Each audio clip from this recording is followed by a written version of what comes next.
Olá, meu nome é Carolina e hoje eu vou apresentar a oficina chamada Bicharada Gaúcha, conhecendo as aves do Rio Grande do Sul.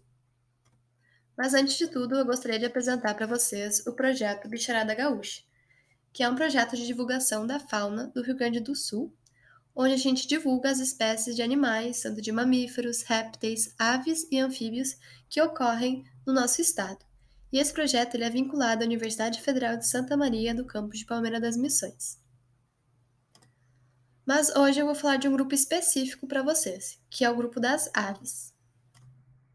Bom, as aves, elas são animais vertebrados, então elas possuem um esqueleto, né, como muitos outros animais, inclusive nós, humanos. E elas são ovíparas, ou seja, elas colocam ovos. Um bom exemplo disso é a galinha, né? Bom, três características marcantes das aves é a presença de um bico, de asas e das penas. E essas penas, elas são uma característica distintiva das aves, ou seja, só as aves possuem penas. E elas são essenciais para o voo e para a proteção contra o frio. Já o bico, então, que é uma boca diferenciada das aves, né, ele é utilizado e adaptado para a alimentação. E essa alimentação das aves, ela varia bastante entre as diferentes espécies. Como vocês podem ver aqui nessa imagem, existem diferentes espécies de aves e entre diferentes espécies há uma diferença, né, no formato e no tamanho do bico. Por quê? Bom, cada espécie de ave ela é especializada para comer um tipo de alimento, né? Então tem aves que se alimentam mais de frutos, outras de peixes, de néctar, de insetos.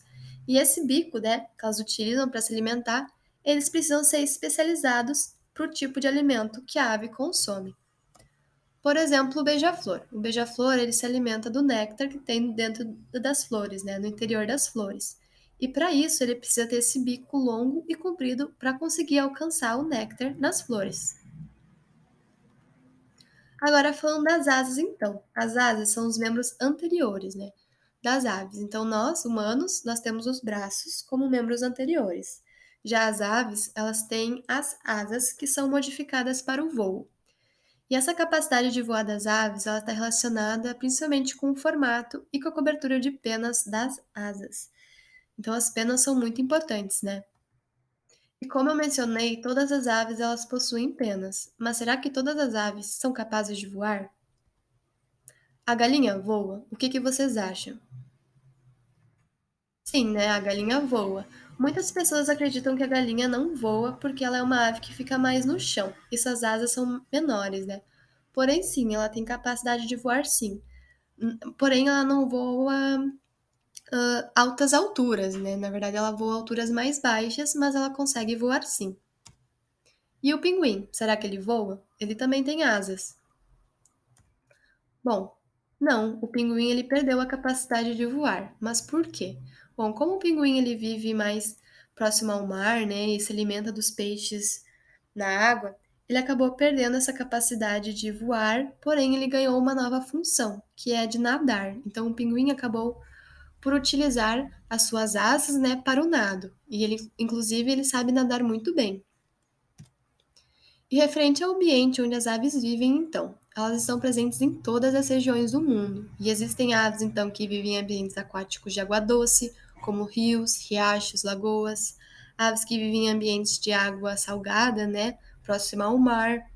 Aves que vivem em campos abertos e aves que vivem em matas e florestas fechadas. E aves que vivem em ambientes mais extremos, né, com temperaturas bem mais acentuadas, digamos assim, como na Antártica e no topo de montanhas, né, nas montanhas mais altas. E muitas aves também fazem a migração. E tem quem nunca viu esse V no céu, né? Bom, esse é um grupo de aves que está migrando, ou seja, está se deslocando de uma área para outra. Geralmente essa migração ela pode ser feita a curtas distâncias ou a longas distâncias, e daí demora bem mais tempo para acontecer. Mas elas fazem essa migração em busca de melhores condições para sua sobrevivência e reprodução. Então, geralmente, essa migração também pode estar relacionada com as épocas do ano, né? Onde as aves acabam por buscar ambientes com condições climáticas, né? Com um clima melhor para elas. E referente então à importância das aves, elas são essenciais para o equilíbrio da natureza, por muitos motivos, né? Um deles é que muitas aves fazem dispersão de sementes. Então a gente tem aves que se alimentam muito de frutos, né? E ao se alimentar de frutos, posteriormente elas vão defecar essas sementes dos frutos e essas sementes vão acabar caindo em alguma região e germinando em uma nova planta. As aves também fazem a polinização das plantas, né? E algumas aves também fazem o controle de pragas. Então, por exemplo, ratos e insetos, que são considerados muitos pragas agrícolas ou domésticas, as aves acabam se alimentando desses animais e fazendo o controle, né, deles. E agora falando em números, então. No mundo inteiro existem cerca de 10 mil espécies de aves. E dessas 10 mil, 1.971 estão presentes no Brasil. Já no Rio Grande do Sul, no nosso estado, existem aproximadamente 700 espécies, o que não é pouca coisa, mas não se preocupem. Hoje a gente só vai falar de algumas espécies que, inclusive, a gente pode encontrar no nosso dia a dia. Agora, entrando na parte das aves do Rio Grande do Sul, você sabia que no nosso estado ele tem uma ave símbolo? Vamos ver se vocês sabem qual que é. Vocês conseguem identificar quem está cantando? Bom, quem pensou o quero-quero acertou. Então, essa ave que é o quero-quero, né? Ele tem os olhos vermelhos, ele tem um topete. Ela é a ave símbolo do Rio Grande do Sul desde 1980. Afinal, ela está distribuída por todo o território gaúcho, sendo encontrada em áreas abertas. Então, a gente pode encontrar o quero-quero, inclusive, em meio a campos de futebol, praças, parques, alguns jardins. Ele se alimenta, então, principalmente de insetos, crustáceos, moluscos e pequenos peixes. Então, ele gosta de se alimentar desses bichinhos que ele encontra em meio ao gramado, ou ele também gosta de viver em ambientes próximos à água, onde ele pode encontrar animais que são aquáticos, né? Animais pequenos. E eles vivem em grupos de 4 até 80 indivíduos. Porém, é mais comum a gente encontrar o quero-quero vivendo em grupos de pequenos indivíduos, né? E a reprodução, então, dessa ave inicia na primavera e eles constroem ninhos no chão em campos e colocam de 3 a 4 ovos. Então é muito comum encontrar o quero-quero assim, né? Às vezes protegendo seus filhotes, seus ovos, seu ninho, né, em meio aos campos onde eles vivem. E eles são muito protetores com os seus filhotes. Então, se você chegar perto, ele vai defender os seus ovos. Inclusive, ele pode dar aqueles famosos rasantes, né? Quem aí já fugiu de um rasante de quero-quero? Que é quando ele vem em sua direção voando, bem próximo, para tentar te assustar, para você não chegar perto do seu ninho. E essa ave, vocês conhecem? Bom, esse é o bem-te-vi, uma ave também muito comum no Rio Grande do Sul. O bem-te-vi, ele vive em cidades, em matas e áreas próximas à água, e ele se alimenta de uma diversidade grande de alimentos, como insetos, frutas, ovos, peixes e outros animais. E ele é um excelente caçador, inclusive ele consegue capturar seu alimento durante o voo. E ele vive geralmente sozinho, mas ele pode formar grupos também. E durante a reprodução, eles colocam de 2 a 4 ovos em seus ninhos. Estou aqui para mostrar para vocês, tem imagens, né, de um bem-te-vi com um peixinho na boca, um com uma perereca na boca e outro com uma minhoca dentro do ninho. Provavelmente esse ali estava alimentando seus filhotes, né? E essa ave, vocês se conhecem? Esse então é o João de Barro, né? E como o próprio nome já diz, ele constrói esse ninho de barro. Nesse vídeo dá para ver. Bom, o João de Barro, ele vive em áreas abertas, pastagens e cidades, e ele pode viver em casais e geralmente ele canta em dueto. Então, se você encontrar dois João de Barro cantando juntos por aí, provavelmente é um casal. E ele se alimenta então de minhocas, cupins e insetos. E durante a reprodução, então, o casal, ele constrói esse ninho, né, como eu mencionei, que é feito de barro, que demora cerca de em torno de um mês para ser pronto, até mais. E dentro eles colocam de 3 a 4 ovos. Então, esse ninho de barro que eles constroem, ele possui dois compartimentos, então é super produzido. E tem uma parede, então, que divide esses compartimentos. E na parte mais protegida, eles colocam os ovos, né, para proteger tanto contra o frio quanto para predadores que possam vir a tentar pegar esses ovos. Então eles são bem inteligentes. E agora eu não coloquei um canto, porém eu coloquei esse vídeo. Alguém já conhece que ave que é essa, que está planando no céu? Também é bem comum de ser vista no Rio Grande do Sul. Bom, quem pensou em urubu acertou. Esse é o urubu de cabeça preta, ave muito comum no Rio Grande do Sul. O urubu ele vive em campos naturais, em bordas de matas e áreas urbanas.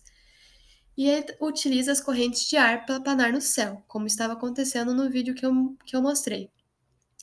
Bom, vocês devem ter percebido que ele não estava batendo as asas, né, durante o voo. Na verdade, ele só estava planando. Então, ele não gasta energia quando está planando, o que é muito bom para ele, porque então ele consegue planar por mais tempo, né? E enquanto ele faz isso, ele está procurando o seu alimento, pois ele tem uma visão excelente e consegue localizar o seu alimento de longe. E o urubu, então, ele se alimenta principalmente, então, de carcaça de animais mortos, né? E durante a reprodução, eles colocam então de 2 a 3 ovos que têm essas manchas marrons. Então, só para mostrar para vocês, o urubu ele não tem penas nessa região do pescoço e da cabeça. E por quê? Bom, como ele se alimenta de animais mortos, né, na carcaça de animais mortos, imagina se ele fosse se alimentar e parte dessa carcaça ficasse presa às suas penas, né? Isso não seria muito legal. Então, na verdade, o urubu ele é bem higiênico, né? Porque assim, sem as penas no pescoço e na cabeça, ele não se suja ao se alimentar.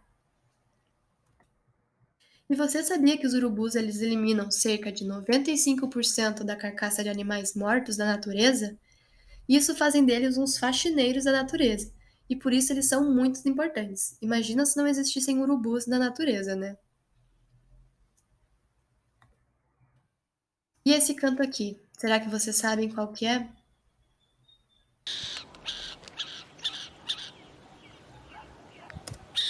Bom, essa é a coruja buraqueira, que é uma das corujas mais famosas do Rio Grande do Sul. A coruja buraqueira ela vive em campos, pastos, praias e em terrenos baldios. E ela é uma ave mais terrícola, então é mais comum avistá-la no chão ou sobre cercas. E ela é mais ativa ao final da tarde, então é mais fácil também de localizar ela durante o dia. E como o próprio nome já diz, ela utiliza buracos no solo como abrigo, então por isso coruja buraqueira. Ela se alimenta principalmente de insetos e pequenos roedores, e durante a reprodução ela constrói um ninho, né, em buracos, e coloca de 6 a 11 ovos. Então não é muito fácil de enxergar esses ovos, não. Então a coruja buraqueira, ela vive em pequenos grupos, né, de 3, 4 indivíduos. E você sabia que além de possuir uma excelente visão, ela possui uma ótima audição? E esse canto, vocês reconhecem? Bom, essa é a famosa caturrita. A caturrita vive em florestas secas, borda de matas, plantações e cidades. E geralmente eles podem viver em casais ou em grupos numerosos de até 50 indivíduos. E eles se alimentam então de frutos, verduras, sementes, flores e brotos. E durante a reprodução, eles constroem um ninho comunitário, que eu já vou mostrar para vocês, no alto de árvores e colocam até 11 ovos. Então aqui, nessa imagem, vocês conseguem ver um baita de um ninho, né? Então esses são os ninhos comunitários das caturritas. Então são vários casais, várias aves que se juntam para construir esse ninho, né, que parece um condomínio, e assim elas também aumentam as chances de se proteger, né? Fazendo um ninho todas juntas. E essa ave, vocês sabem quem está cantando? Esse é o besourinho de bico vermelho, uma espécie de beija-flor, uma das mais comuns no Rio Grande do Sul.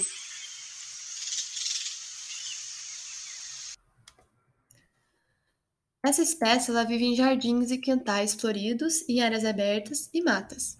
E eles gostam de tomar banho de sol e se limpar com frequência.